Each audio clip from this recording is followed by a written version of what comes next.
Hello there, and welcome. So I want to offer you some suggestions about how you can actually introduce the possibility of accident and mistake and surprise into your class planning. Some of them are actually designed to fail. So the first, and one that I've mentioned before, is the outside the classroom, where it's a beautiful day and you decide, let's go outside to write. Nearly every writing teacher that I've ever worked with has tried this. It rarely works out well. Students often get distracted. They don't do what they're supposed to do. They don't respond. They miscalculate their ability to concentrate. It's just a bummer all the way around. And yet, I think if you take them outside to teach them, things will happen that will be instructive. So here's an example of one that I tried. It was a misery. And that was the peripatetic classroom. And that's from the Lyceum, from Aristotle's design. They used to go on walks, and the teacher would teach as they were on the walk. And even Jesus did this, although our lessons from this are not exactly the Sermon on the Mount. So, a walk is a pretty good idea, but you need to be prepared to deal with some confusion and some trouble if you take a large group.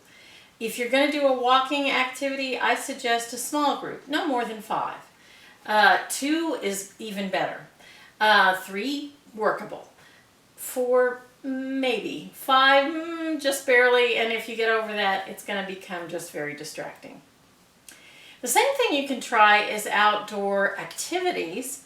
One of the things that my students did one year, which if I were teaching now, I think we would do this more because there's more materials that can be used to do it, and that is we did films. Like films of shortened film versions of, say, Julius Caesar. And what happened when I did this, I had some foreign students in the class, and one of them was really struggling with his English, and he asked to be the film's editor. And it turned out that there was no better way for him to really study functional English than going over and over and over film and learning English as the students spoke it. His English improved so quickly, it felt almost miraculous. So there was one where one kid especially benefited from the lesson, and sometimes that's not a bad trade-off. Sometimes group activities actually provide an opportunity for these accidents to happen.